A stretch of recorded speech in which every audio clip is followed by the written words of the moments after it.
Eins og ég sagði hér áðan, þá var skýrslan afskaplega stór og við höfum aðeins náð að tæpa á hluta af efni hennar. Ég vil því minna ykkur á, ágætu fréttamenn, það kemur ekkert í staðinn fyrir lestur skýrslunar.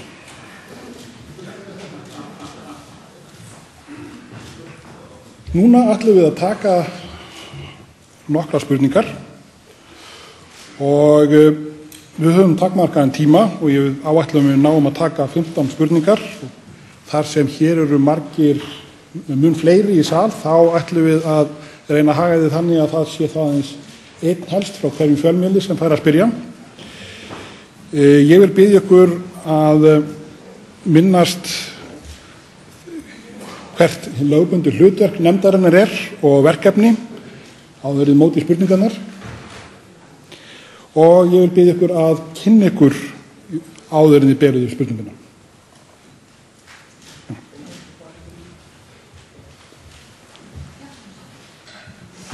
Ég Dóma Valdimarsson fyrir Reuters-fréttastofuna. Það hefur komið fram áður að einhverjir 12 fengu tækifæri til að andmæla því sem að fram hefur komið þessari skýrslu. Þú ert búin að nefna 7. Hverjir eru hinir 5? Eins og fram kemur í kafla 23, þar listin yfir þá sem fengu bréfin. Hinir eru 4 ráðuneytisstjórar og síðan það utanríkisráðherra. Og ég ætla að fela Tryggva aðeins að svara nánar lagagrundvellinum af hverju utanríkisráðherra fellur ekki undir ábyrgðarreglurnar. Eins og Páll skýrði frá hérna á þá kemur ljós í við athugun okkar á þessu máli og oddvita ríkisstjórnarinnar voru í ákveðinni sérstöðu. Til þeirra var beint upplýsingum og þeir sátu fundi með bankastjórnum Seðlabankanna og þegar kom að því að greina hverjir í raun og veru báru ábyrgðina, þá var það að líta til þess hvernig málefnaskiptingin innan stjórnarráðsins. Utanríkisráðherra sem slíkur fer í raun og veru ekki með málefni fjármálamarkaðarins sem slík.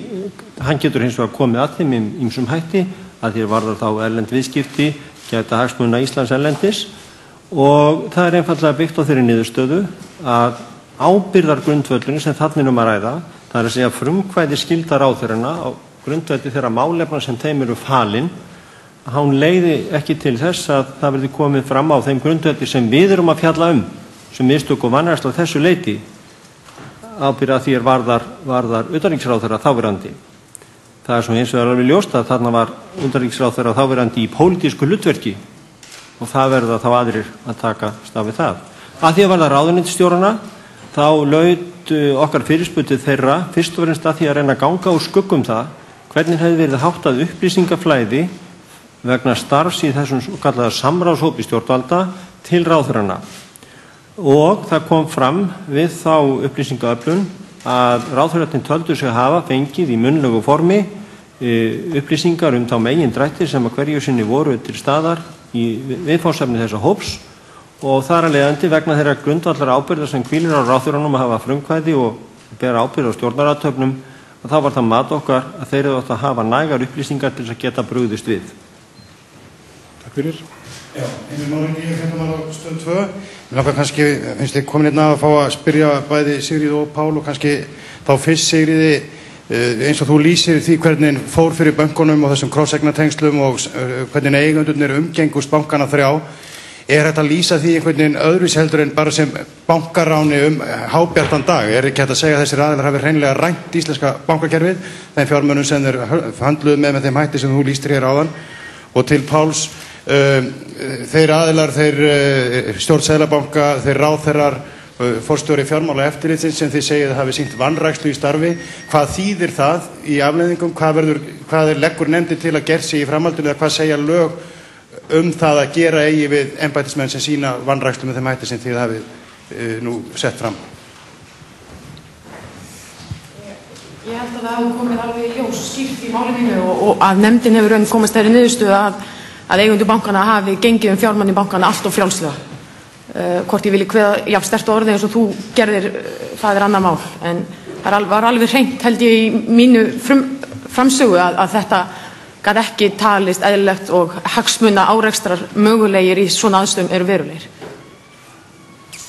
Af því varðar seinni spurninguna, þá þetta að segja það að þeir embættismenn sem þarna hafa verið ámyndir eða fengið þennan dóm með gæsalappanefndarinnar, þeir hafa látið á störfum og það vart við því að búast og það verður neinn eftirfylgni eftir því.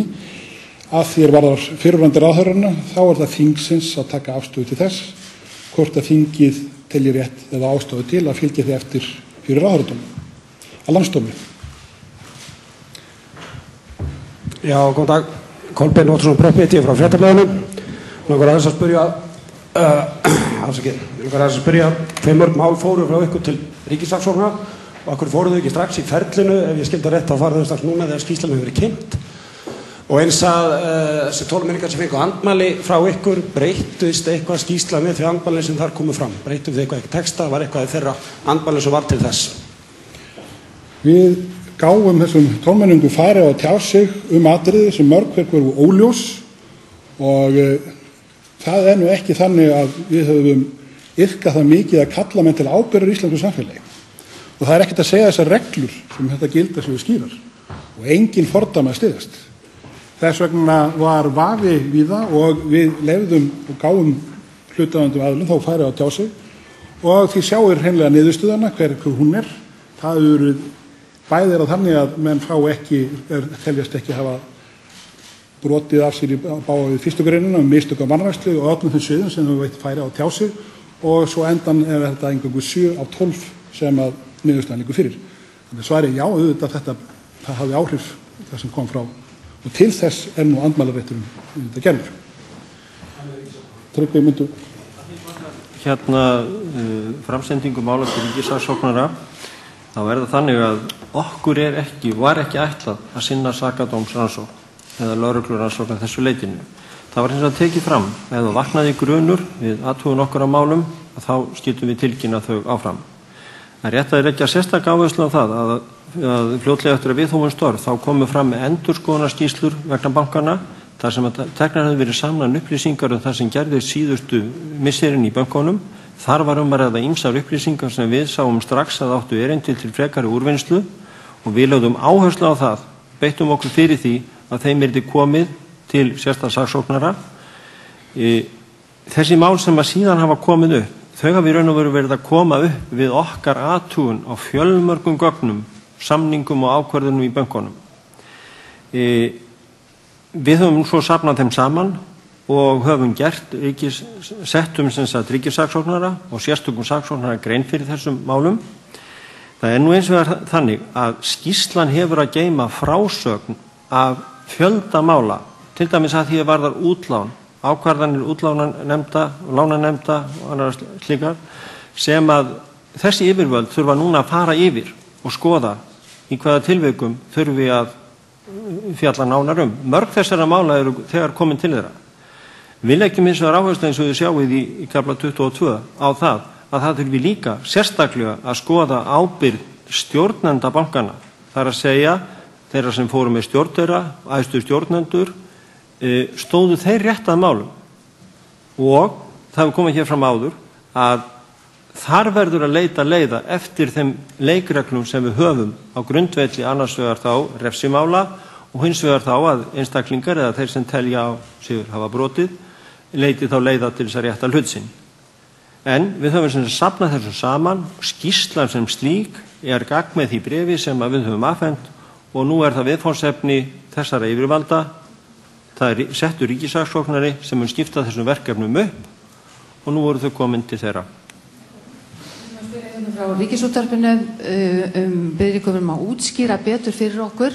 Þið talið vanrækslu stjórnar Seðlabankans í aðdraganda þess að Glitnir var þjóðnýttur í lok september 2008, að útskýra betur í hverju sú vanræksla felst og hvað hefði átt að gera. Og í öðru lagi, við vitum það að þessi skýrsla fer núna til umfjöllunar á Alþingi síðan fyrir hún í sérstaka þingnefnd til umfjöllunar, en teljið þið ástæðu til þess að landsdómur yrði kallaður saman? Fyrst spurningin vanræksluna með Glitnishelgina. Það sem megin aðfinnsluefnið okkar að það var ekki nægileg rannsókn. Það var ekki kallað til viðbúnarhópur, það starfslið sem hafi verið þjálfað í þessu og það ekki beitt heimild sem í lögum Seðlabankan að fara inn í Glitni við höfum að skoða lánabækur hans og afla upplýsinga, þannig að menn skilji hver staðan er. Áttum okkur á því, banki sem er að koma inn að falli, eða bara hver aðstæður voru haustið 2008, aðstæður bankana breyttust bara dag frá degi. Og það var ekki hægt þess vegna að átta sig á stöðunni öðru sem að fara einfaldlega inn og skoða þetta. Og það er það sem við gagnum aðalega fyrir. Þessi skortur og rannsókn leiddi þó líka til þess að Seðlabankinn hafi þó ekki yfirsýn yfir vandamál Glitnis til þess að geta mælt með því við ríkisstjórnina hvort þessi leið að kaupa 75% hlut væri raunverulega skynsamleg lausn á þessu tímamarki. Mælum við með því að ykkur sé dregin fyrir landsdóm samkvæmt stjórnarskránni eða Alþingi og Alþingi 1 sem svarar þeirri spurningu og það er skýrlega tekið fram í lögum og greinargerðum nefndin okkar að við eigum ekki að svara þessari spurningu, þannig að við tókum ekki ómæki á þinginu með það. Ég Agnes Bragadóttir frá Morgunblaðinu. Þetta nú eins og að mæta fyrst í próf og fara svo heim að lesa. Bara árás og ykkur fyrir hvernig þið standið að þessu. Við hefðum auðvitað átt að fá þessu gögn öll fyrir helgi svo við kemum hingað undirbúin. En er það réttur skilningur eftir að hafa hlustað hér á ykkur að númer 1 hvíli að ykkar mati ábyrgðin hjá bönkum, númer 2 hjá stjórnvöldum, númer 3 hjá eftirlitsaðilum og þá í röðinni FME Seðlabanki Íslands. Ég fannst að ég geta lesið það út úr þessum málflutningi ykkar hérna. Og númer 2, hversu mörg mál teljið þið að muni enda, og þá er ég ekki að tala um landsdóm, hvort að hann verði tekinn saman eða ekki, eða kallaður saman eða ekki, en hversu mörg mál munu enda ýmist hjá efnahagsbrotadeild ríkislögreglustjóra eða hjá sérstökum saksóknara? Í því sem við tilkynntum til saksóknara, þá vorum við að tilkynna oft háttsemi eða verknaði sem óljóst hversu margir komið að. Stundum geta þetta verið mjög margir. Eitt af þessu tilkynnum, það er eins og augljóst að innherjar, eða þeir sem höfðu innherja upplýsingar, voru að taka út úr peningamarkaðssjóðum og öðrum sjóðum. Þetta eru gríðarlega mikill fjöldi þarna á höfðinni. Þannig við getum ekki áætlað þennan fjölda. Og eins og lögin eru sett fram, þá er það saksóknara að meta í hver af þessum málum hann fer og þar verður hann að forgangsraða með þau öll önnur þau mál sem hann hefur á sinni könnu. Tryggvi, myndirðu?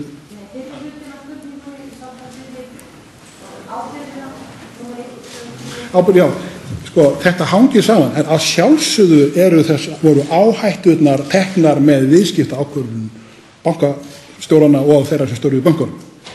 Og þá er strax boltinn komin yfir á viðnámið og móti til að venda almannahagsmuni hvernig stóð kerfið sig. Þannig að þetta er boltið sem fer fram og tilbaka, en það er alveg ljóst, viðskiptar ákvörðunir er það sem setur þetta stað. Það er alveg rétt. Ég heiti Ómar R. Valdimarsson, ég er blaðamaður hjá Bloomberg fréttastofunni. Þið eru tveir frekar vel löglari menn og ættu að geta svarað því hversu margir einstaklingar hafa framið þessar afbrot í ykkar rannsókn. Hvað telja þér hafa verið margir og hvað eru margir leikendur og gerendur í skýrslunni í það heila? Hvað eru margir einstaklingar sem að bera ábyrgð á hruni íslensk fjármálamarkaðar í október 2008? Og hins vegar er ekki svolítið óeðlilegt að við ykkur áætla að blaðamenn hafi 5 mínútur til þess að kynna sér efni skýrsluna sem telur við 2000 blaðsíður og síðan ætla ekki að tala um það meir eftir daginn í dag? Láttu huggast.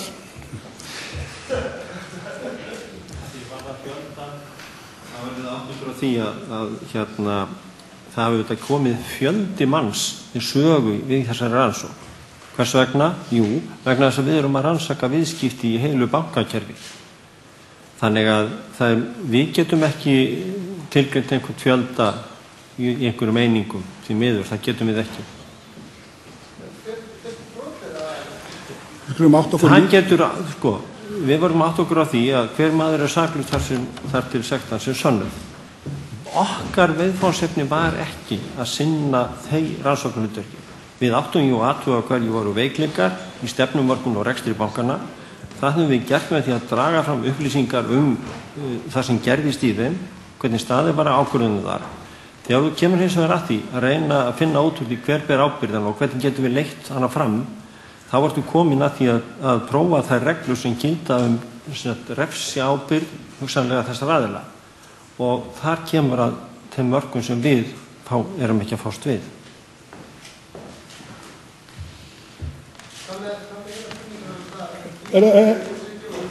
Gjörðu svo vel. Sigrún Davíðsdóttir, Speglinum, Ríkisútvarpinu. Mig langaði að spyrja Sigríði spurningar, en fyrst, eftir að hafa bara lesið efnisyfirlitið, þá lofar það mjög góðu og til hamingju með að þér virðist ótrúlega glæsilega unnið verk. En mig langar að spyrja þig, Sigríður, þegar þú sem sagt reifaðir hvernig bankarnir störfuðu, þá þetta náttúrulega útlínur sem við höfum svona þótt skrilla í áður, auðvitað miklu nákvæmar og betur í farið. En mig langar að spyrja, hver heldur þú að hafi eiginlega verið hugmyndin með rekstrinum á þessu bankakerfi? Ég meina, hvernig dettur einhverjum í hug sem þykist vera faglegur bankamaður að setja upp til dæmis útlán af þessu tagi? Hvað voru eiginlega eigendur bankana að hugsa? Ég meina, maður getur kannski haldið að þeir hefðu borið hag þessara fyrirtækja sinna, eða þar sem þeir áttu stóran hlut í, fyrir brjósti. Þannig að, já, ég hefði gjarnan viljað fá hvort að þú gætir svarað því á einhvern nátt. Hver var eiginlega hugmyndin með þessu? Af því að þetta ekkert sem byrjaði í ársbyrjun 2008. Ég tel náttúrulega að þú ert eigandi fyrirtækis, þá ertu í raun að fá arð af fyrirtækinu með arðgreiðslum vegna hagnaðar. En þegar staðan orðin svoleiðis að þú færð í raun meiri arð af fyrirtækinu með því að lána fjármuni til sjálfstíns, þá breytist reksturinn verulega. Það byrjað að taka skammtímaráhættur út að þú getur raun náð mestum hagnaði á skömmum tíma með að lána þér sem mesta fjármuni sjálfur. Og þarna virðist hafa meiri hluta eigendur, í raun algjörlega tekið minni hluta eigendur í bakarið bara. Og þá blindar þér fyrir áhættu? Nei, bara hagurinn svo mikill til skamms tíma að það þess virði að taka þessa áhættu. Ég náttúrulega hagfræðingur og ég tel að allir séu að hámarka hagnað á vissan hátt, en ef þú getur náð í svona mikinn hagnað á svona skömmum tíma og möguleikin að þú komist í gegnum þetta, þá gerur það. Og það er náttúrulega þekkt líka í fræðunum að þegar bankar, það fer að þrengja að bönkum, þá byrja þeir að hegða sér á mjög óhagkvæman hátt, sérstaklega frá sjónarhóri samfélagsins. Vegna þess að þeir gera það sem maður segir, þeir bara byrja að veðja á líf. Vegna þess fyrir þá að lána út eitt slæmt útlán til viðbótar. Þá annarkvort tapast það, eða það, og þeir fara með, eða þá, það tapast ekki og þeir lifa af. Kannski eitt bara til þess að svara því sem Ómar spurði hér áðan og Agnes myndi líka á. Auðvitað hefðum við kannski kosið að geta gert þetta í ró og friði og lagt þetta verk fram. Þannig að við höfum átt kost á því að kynna ykkur þetta fyrirfram. Við verðum að átta okkur á því að það hefur verið mikil svona óróleiki í samfélaginu núna og þetta var einfaldlega niðurstaðan að leggja þetta fram með þessum hætti. Við gerum okkur alveg fyllilega grein fyrir því að, svo Páll segir, nú blasir þetta við að fólk þarf bara að fá tækifæri til að skoða þetta og kynna sér þetta. Þetta fyrst og næst upplýsingar og gagnasafn til frekar úrvinnslu, en þetta var svo niðurstaða sem ákveðin var miðað við þær aðstæður sem uppi í samfélaginu. Og okkur hefur tekist að vinna þetta verk á þessum tíma án þess að það hefur þó verið mikið fjallað það sem við höfum verið að gera. Og við höfum reynt að halda leynd og trúnað það sem þarna við farið fram. Það er engin aðferð fullkomin í þessu og við höfum alveg skilning á ykkar sjónarmiðum og við leituðum leiða til þess en þetta var niðurstaðan. Ég heiti Pétur Gunnlaugsson frá útvarpi Sögu. Ég vil beina spurningu minni til Kristín Ástgeirsdóttur. Og hún þessi, hvers vegna situr þú í þessari nefnd sem fjallar siðferði og starfshætti þeirra sem komu að þessu hruni? Þú ert gamall pólitískur samherji Ingibjargar Sólrúnar Gísladóttur, fyrrverandi utanríkisráðherra. Þú ert persónulegur vinur hennar. Hún tilnefndi þig sem fulltrúa Íslands í öryggisráði ef við höfum náð þar stöðu. Og ekki óeðlilegt að þú situr í þessari nefnd og gerir það ekki þessa nefnd ótrúverðuga að þú sem gamall pólitískur aðili komir aðeins með þessum hætti. Ég vil benda á það í þessari skýrslu ykkar heill kafli forseta Íslands, Ólaf Ragnar Grímsson. Þar fjallað ræður forsetans, Það er fjallað ferðir sem hann fór í og það verið að fjalla veislur sem hann hélt á Bessastöðum. Forsetinn ber enga ábyrgð á stjórnarframkvæmd. En einhver sambærilegur kafli fyrrverandi utanríkisráðherra og siðferði þeirra aðila í þessari skýrslu ykkar? Og ég vil líka beina því að ykkur hinum sem sátu í þessari nefnd sem fjallaði siðferði og starfshætti, hvort að það ekki verið eðlilegt að spyrja hvort að Kristín Ásgeirsdóttir væri ekki vanhæf til þess að taka á þessu og hvort það væri ekki bráðnauðsynlegt að þetta með þessi mikilvæga nefnd sem þjóðin hefur beðið eftir og hún væri trúverðug í augum þjóðarinnar í stað þess að skapa þetta tortryggni. Stýtta málið þannig að fleiri komið í stað. Já. Þakka þér fyrir. Þakka þér fyrir. Já, má ég svara? Já. Þú ert að rugla mér saman við nafnum mína Árnadóttur. Ég hef aldrei komið nálægt öryggisráðinu.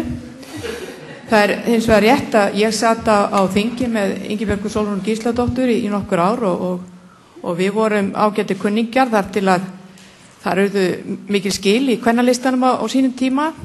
Ég hef bara því miður ekkert samband við hana. Fylgist auðvitað með henni og hennar veikindum og ég skipuð í þessa nefnda af Alþingi væntanlega vegna þess að fólk þar úr öllum flokkum var það traust til mín að ég geti tekið þátt í þessu starfi. Ég held ég hafi ekki meira en þetta að segja. Takk. Egil Helgason heiti ég, Ríkisútvarpinu. Það er eitt sem að mér finnst athyglisvert og mér langar að nefna við ykkur kannski Tryggva varðandi stjórnsýsluna. Það er hvað stjórnsýslan virðist hafa verið léleg og hvað hún að bregðast mikið og hvað ákvarðanir eru komnar þarna mikið inn á borð tveggja aðalmannana í ríkisstjórninni og hvað mikið af þessum samskiptum til dæmis milli Seðlabankans og ríkisstjórnarna fer fram í virðist vera símtölum og það er ekkert skráð niður og þetta stingur mjög í augu að manni finnst þetta vera mikill áfellisdómur yfir stjórnsýslunni. Það er rétt að en okkar megin athugasemd við starfshætti innan stjórnsýslunar eru þetta formleysi. Við vorum að athuga það að stjórnsýslan og þessir ráðherrar sem þarna koma að, seðlabankastjórar, þeir eru að rækja störf í þágu okkar. Þeir eru að rækja störf í þágu samfélagslegra verkefna. Og það verður að gera þá kröfu að það liggi fyrir í einhverjum gögnum og heimildum upplýsingar það hvað lagt er til grundvallar. Hvað fer til dæmis fram í samtali íslensk ráðherra við erlenda ráðherra málefni.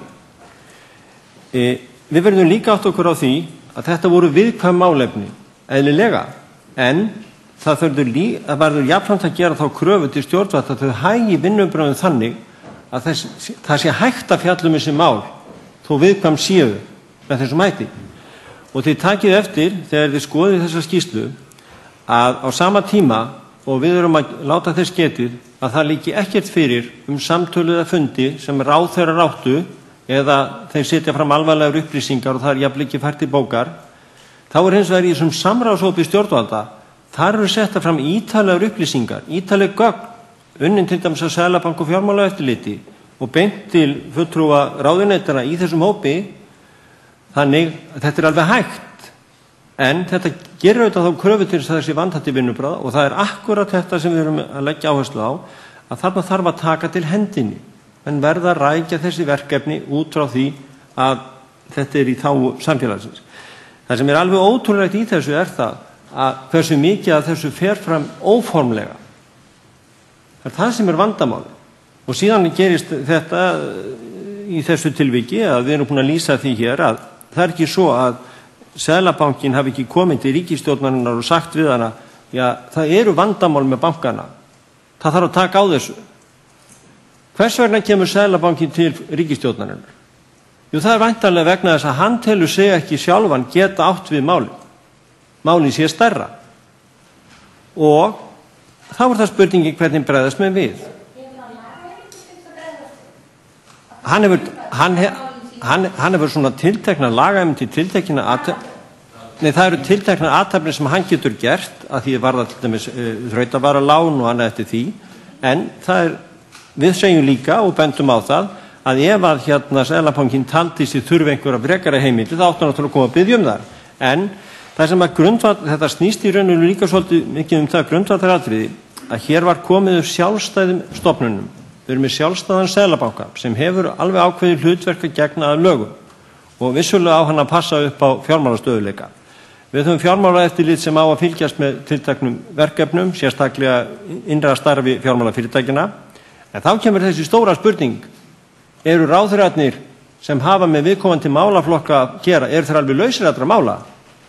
Og það sem sagt hér, nei, á þeim ber svo skylda að hafa almennt eftirlit þróun mála, hvað að gerast.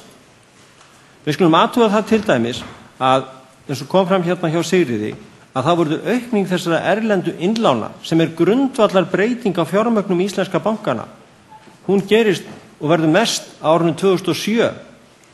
Hvenær farið að ræða þetta svo við sjáum í íslenska stjórnkerfinu? Að þetta geti haft áhrif að það þurfa að bregðast við. Það í raun og veru ekki fyrir að Landsbankinn vekur máls á þessu í febrúar 2008. Jú, íslensk stjórnvöld voru mjög jákvæð fyrir því að þetta fært yfir í dótturfélag. En hverjir voru það sem ráku á eftir? Það var breska fjármálaeftirlitið. Málið fellur niður á vormánuðum 2008. Í byrjun júlí þá kallar breska fjármálaeftirlitið eftir því að það sé unnið enn frekar í þessu. Og það í raun og veru þessi mynd að hvar voru þá íslensku stjórnvöldin sem áttu að standa á vaktinni? Já, ég heiti Björn Þór Sigurbjörnsson og blaðamaður á Fréttablaðinu. Ég spyr gjaldeyrisviðskipti banka, lífeyrissjóða og eftir atvikum annarra.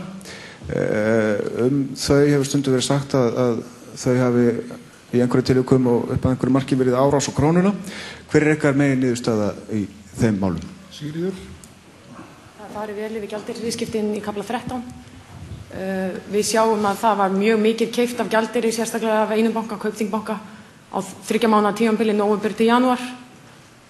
Mikið af því fór í framvirka samninga til viðskiptavina sem voru tengdi þeim, Existu, Kjalar, Baug og eignarhaldsfélagi eigu Ingibergar Pálmadóttur.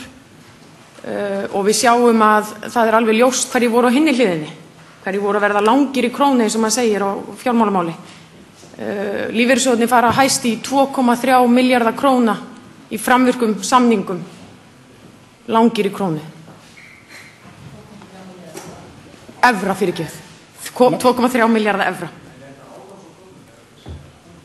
Það náttúrulega, allan þegar maður horfir á það og raungengi krónunar mjög hátt og það vita það allir, þá þetta kannski réttmæt hegðun að verða að kaupa erlenda gjaldeyri. Það verður náttúrulega bara annarra að meta það hvort þetta hafi raunverulega verið árás og hver hefur þá átt að hagnast á þeirri árás og hver mögulega tapaði á henni. Og það þá bara annar að meta það. En tölurnar eru þarna og þið geta allan að séð hvernig það lág allt. Gjörðu Já, góðan daginn, Jóhann Ágúst Hansen heiti ég, Svipunni. Af þeim einstaklingum sem nefndin hefur kallað fyrir, ráðherrum, embættismönnum og bankamönnum, hefur einhver þeirra gengist við þeirri ábyrgð vanrækslu sem nefndin hefur borið á þá? Og já. Við kölluðum til skýrslutöku 147 aðila og það mjög ósamstæður hópur sem eru komið að þessi sérfræðingar til hjálpa okkur, aðrir að veita upplýsingar, en með þá stjórnendur sem spurður voru og beint hér að spurningu þeirra ábyrgð, þá þetta að svara því einhlítt að það gekkst enginn við ábyrgð. Já, góðan dag, ég heiti Guðrún Hálfdanadóttir og kem frá MBL. Ég ætlaði að spyrja ykkur nú funduð með ríkissaksóknari í gær og afhentu honum eitthvað gögn. Hafið þið fundað reglulega með honum á meðan rannsókn stóð? Og ef ekki, hvers vegna þá ekki? Og meðal annars með tilliti til fyrningarfrests ef afbrot er að ræða.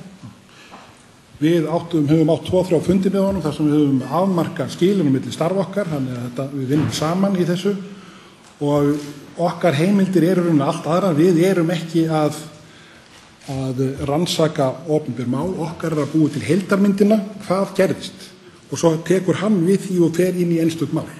Og þessi skörun þarna milli höfum við þó reynt að vinna úr og við höfum vitað nokkuð í hvað hann að vinna og hann hefur vitað nokkuð svona á hvaða slóðum við erum. Þannig að þetta hefur verið gott, nauðsynlegt samstarf á þessu leyti. Með það spurningu áðan sem ég hef spurt, hverjir voru það sem eiginlega brutu af sér? þá verðum við nú að gæta að réttarríkinu og minnast þess að bæði stjórnarskráin og mannréttindasáttmálinn banna stjórnvöldum að lýsa einhvern sekan að hafa brotið hegningarlög. Það eru eingöngu dómstólar sem að geta komið með slíkar yfirlýsingar. Þór Jónsson heiti ég og spyr fyrir Pressuna. Ég vil taka undir þá gagnrýni sem fram hefur komið hér að fjölmiðlamönnum væri ekki veittur aðgangur að gögnunum svona fyrirfram til þess að undirbúa sig, þannig að við höfum verið að fá þetta hér beint í æð. Ég veit að þú vilt ekki sakfella neitt, en svona tilfinningin af þessari yfirferð er svo að hér hafi ræningjaflokkur farið og tæmt sjóðina og nýtt sér formleysi og slagt eftirlitskerfi. Þegar við tala við 147 aðila eða kalla þá fyrir og þið hafið afsannað hið fornkveðna að þjóð veit þá þrír vita, því að það hefur ekkert lekið út frá nefndinni. En í nafni gagnsæis hefði ekki verið eðlilegt að veita kannski aðgang að þessum gögnum fyrirfram þannig að menn gátu undirbúið sig og jafnvel eins og talað hefur verið að hafa opinberar yfirheyrslur yfir þessum mönnum. Það var strax hlutur þingsins að máta það hvernig yfirheyrslur færi fram og ef þetta hefði eingöngu lotið að opinberum aðilum þá var alveg auðljóst að þetta hefði svolítið farið fram opinberlega. Í yfirheyrslunum hins vegar hefur þurft að fjalla fjárhagsmálefni og það fyrirtæki sem ekki hafa komið neitt sérstaklega í sögu, þannig að það hefur verið ákaflega erfitt að hafa það allt opið. Hitt, við veltum því fyrir okkur var hægt að koma þessu til fjölmiðla fyrr og það var mikil spenningur yfir því hjá fjölmiðlamönnum en jafnmikil neikvæðni hjá stjórnmálamönnum, þannig að endanum var nú bara leiðin, það allir jafnir og fengi enginn undan. Var ekki síðasti hjá því Jóni Jón? Já, Jóhann Hauksson heiti ég á DFF og ég tók eftir því að Vilhjálmur Árnason sagði að óttinn við að valda áfalli gæti valdið eða hefði valdið pólitískri lömunarveiki. Þetta er auðvitað engin skýring og ekki hægt að sætta sig við slíka lömunarveiki og ég hef lengi velt því fyrir mér og spyr lögfræðingana hérna hvort að ekki hafi verið gróflega brotin lög með í raun og veru og sýnir sig í þessari lömunarveiki kannski eða leynimakki öllu heldur að menn fóru hér með innherja upplýsingar heilu ári fyrir hrunið meðal annars í trássi við grundvallar á ég að segja mannréttindi manna sem spila á markaði eins og venjulegra hluthafa hér á Íslandi, kannski voru þeir 40.000 sem áttu í íslensku bönkunum meðan samráðsnefndin vélaði upplýsingar sem í eðli sínu voru innherja upplýsingar og áttu þar af leiðandi að vera opinberar. Og ég spyr, voru lög brotin með því að opinbera ekki þessar upplýsingar og eins og svo sem hefur komið fram í réttarhöldum á einum stað yfir Baldri Guðlaugssyni sem er einn þessara 12 ráðuneytisstjóra að hann taldi að hefðu þessar upplýsingar orðið á almannavitorði þá hefði það verið banabiti bankana sem fóru svo sem á hausinn. En ég spyr, er þetta ekki óeðlilegt þar sem að líka er til rannsóknar núna hversu margir tóku með innherja upplýsingum eða í krafti innherja upplýsinga út úr sjóðunum sínum, gátu passa sitt fé á kostnað annarra. Það er alveg ljóst að þetta er einn stór þáttur í rannsókn sérstaks saksóknara, hverjir höfðu innherja upplýsingar og hvort að þeim hafi verið misnotaðar í aðgerðum. Þetta er ekki þáttur sem heyrði undir okkur en við hins vegar gerðum tölfræðar úttekt á þessum sjóðum og komast að því að það með þessum innherja listum að það var mikið tekið út af þeim sem á þeim voru dagana fyrir fall sjóðana. Og menn hljóta eftir og hyggja þá spyrja sig, var ekki sjóðunum lokað allt og seint til þess að venda jafnrétti þeirra sem áttu hlut í sjóðunum. En þetta er sem sagt milli skörun okkar á saksóknara, þá er þetta saksóknara megin þessi þáttur rannsóknarinnar. Viljið þið bæta við? Þetta var síðasta spurning. Voru þetta þannig að við erum kannski að tala tvo hluti. Við erum að tala það að stjórnvöld eru að fjalla upplýsingar sem að þau þurfa að hafa til þess að geta fjallað næstu viðbrögð eða aðgerðir. Svo erum við hugsanlega að tala eitthvað sem að einstaklingar byggja sínar ákvarðanir viðskipti eða slíka hluti á. Það verður auðvitað að gera ráð fyrir því að stjórnvöld geti með vissum hætti fjallað upplýsingar slík viðskiptamálefni án þess að það vakni svo skylda.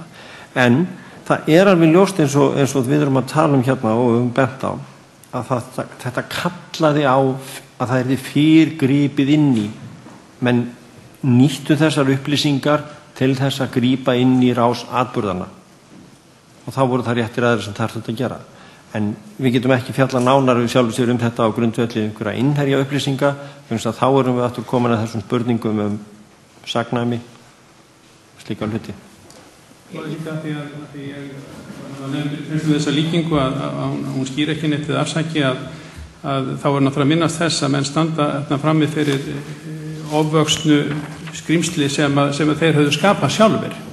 Þannig að þess vegna ákaflega mikilvægt að muna hvernig bankarnir urðu til vegna slæmra starfshátta eða hinn miklu vöxtur þeirra og reynsluleysi við stjórnum þeirra vegna slæmra starfshátta við einkavæðinguna og að því leyti til auðvitað stjórnmálin í fyrsta sæti þegar maður fer að rekja atburðarásina.